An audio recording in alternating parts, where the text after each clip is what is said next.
Conceptual question number 3.13. Centrifugal force acting on the car moving at a roundabout is 200 Newton. If velocity of the car is doubled, what will be the centrifugal force acting on the car? यह एक circular track है।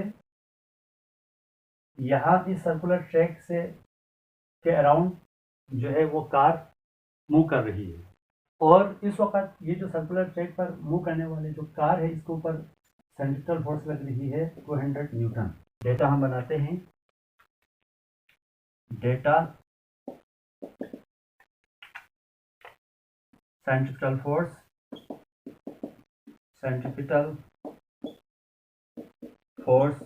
Fc is equal to 200 newton. उस car के ऊपर जो centrifugal force लग रही है 200 न्यूटन, तो इस सेंट्रिफ्यूगल फोर्स के लगने से कार सर्कुलर ट्रैक पर मूव करती है। इफ वेलोसिटी इज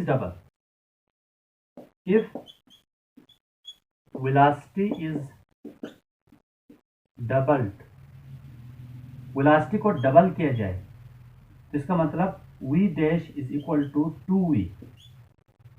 डबल यानी कि न्यू वेलोसिटी को मैंने v डैश से शो किया। तो न्यू सेंट्रिफ्यूगल फोर्स फाइंड करनी है।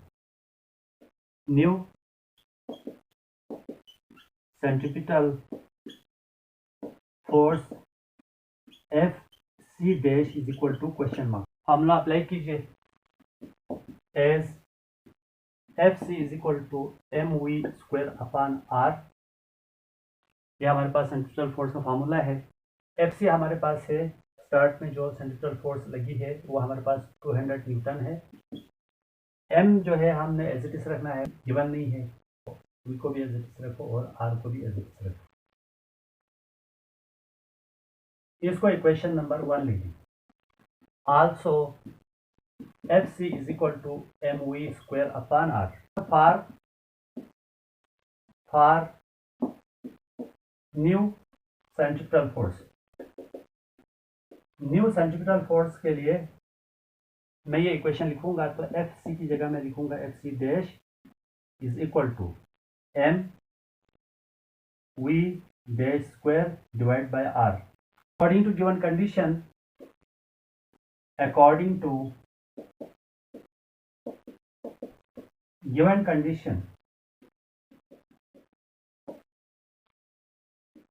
गिवन कंडीशन के मुताबिक हमारे पास जो है v डैश की वैल्यू है हमारे पास 2v।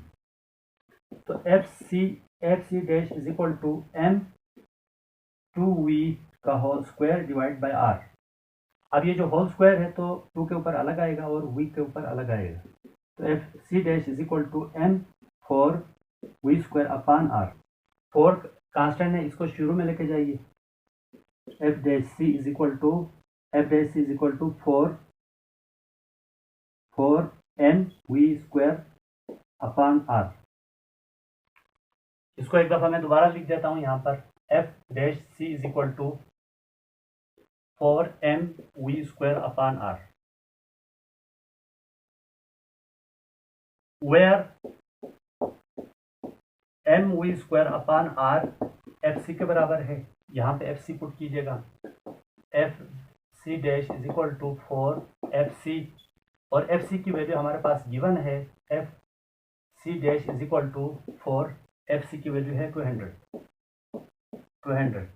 तो ये वैल्यू आएगी Fc dash is equal to 800 Newton. This is our required answer.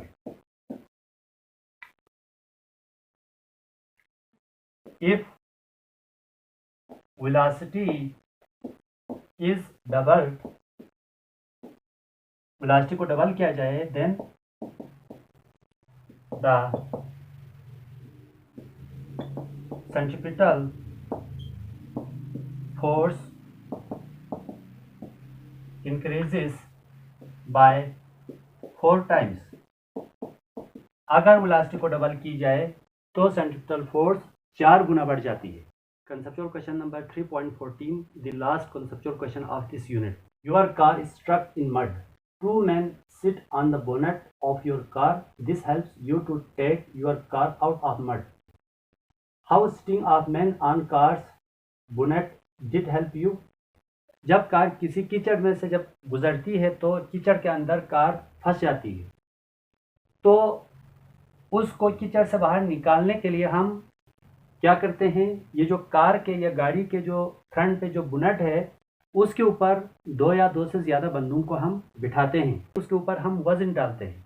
तो बोनेट पर 2 बंदूक को या 2 से ज़्यादा बंदूक को बिठाकर वजन डालने से कार को मड से बाहर निकालने के लिए क्या मदद साबित हो सकती है, यह हमने एक्सप्लेन करना है। हम जानते हैं ये जो कार है या गाड़ी है ये कीचड़ के अंदर क्यों फंस जाती है, क्योंकि कीचड़ लिक्विड है, तो कीचड़ के अंदर जो है ना लिक्विड फ्रिक्शन को रिड्यूस करता है। तो कीचड़ में लिक्विड है तो वहाँ पर फ्रिक्शन ज़ीरो है। जब फ्रिक्शन ज़ीरो होगी तो क्या होगा, टायर जो है वो स्लिप करेगा, तो कार या गाड़ी वहाँ पर फंस जाती है। तो हमने उस कीचड़ में से, उस मड में से हमने कार को बाहर निकालना है, तो कोई ना कोई हम टेक्निक तो यूज़ करेंगे ही।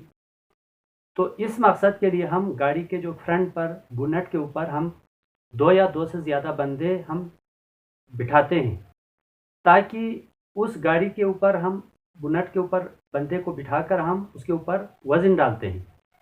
वज़न डालने से क्या होगा, जैसा कि जो पर्सन्स है, मैन है, उनके वेट नीचे लगती है तो बोनेट नीचे से ऊपर नॉर्मल फोर्स एक्ट करती है।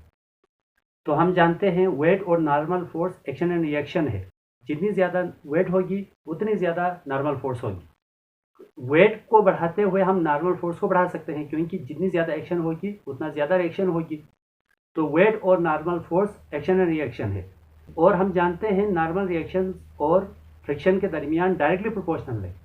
फ्रिक्शन और नॉर्मल रिएक्शन डायरेक्टली प्रोपोर्शनल है। अगर नॉर्मल रिएक्शन ग्रेटर होगी तो फ्रिक्शन भी ग्रेटर होगी। तो हम बोनेट के ऊपर बंदे को बिठाकर गाड़ी के ऊपर वज़न डालते हैं, तो वज़न की वजह से उसके नॉर्मल नीचे से ऊपर लगने वाली जो रिएक्शनल फोर्स है, नॉर्मल रिएक्शन बढ़ जाती है। जब नॉर्मल रिएक्शन बढ़ जाएगी तो टायर और नीचे रोड के दरमियान फ्रिक्शन क्रिएट होती है। वो कैसे होती है हम ज़रा एक्सप्लेन करते हैं। जैसा कि हम जानते हैं फ्रिक्शन का फार्मूला है हमारे पास म्यू एन, ये फ्रिक्शन, कोएफिशिएंट ऑफ फ्रिक्शन और नॉर्मल रिएक्शन। और नॉर्मल रिएक्शन जो है वो वेट के इक्वल एंड अपोजिट होती है, याद रखना है। तो यहाँ पर हम लिख सकते हैं where coefficient of friction is constant of proportionality, constant of proportionality. Coefficient of friction constant of proportionality है। अगर मैं कांस्टेंट ऑफ प्रोपोर्शनलिटी और इक्वल टू को मैं हटा दूं तो यहाँ पर साइन ऑफ प्रोपोर्शनलिटी आएगी। Friction is direct proportional to N, so hence by increasing the normal reaction, यहाँ से हमने इस इक्वेशन से प्रूफ किया है कि जो फ्रिक्शन है वो नॉर्मल रिएक्शन के डायरेक्टली प्रोपोर्शनल है। तो नॉर्मल रिएक्शन को बढ़ाते हुए we can increase the friction between tyres and road. This help you to take out the car from the mud। जब टायर और रोड के दरमियान फ्रिक्शन क्रिएट होगी तो क्या होगा, व्हील है वो स्लिप करना बंद कर देगा, तो जिसकी वजह से गाड़ी है या कार है वो कीचड़ से बाहर निकल आएगा।